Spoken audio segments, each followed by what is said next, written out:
大家好，欢迎来到中医周的世界。大家好，欢迎收看这一期的中医周的世界，我是主持人小一。今天我们来说一说，女人一咳嗽就漏尿，是咋回事？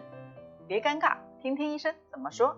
我们常把不能管住自己大小便称之为失禁，但这个失禁也往往与衰老或者疾病有关，年纪轻轻的就出现，不能很好的控制住小便，也多少有点失禁的意思。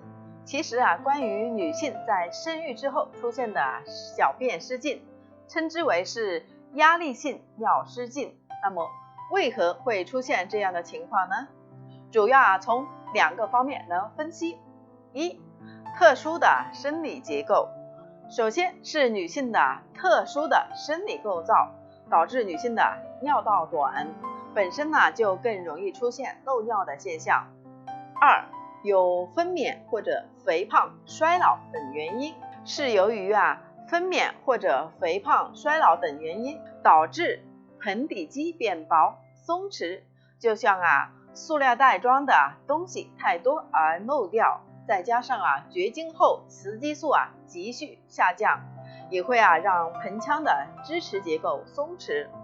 除了以上常见的两个原因以外，一些慢性病如慢性支气管炎导致的长期咳嗽，可能让负压长期增大，也破坏盆底肌的弹性。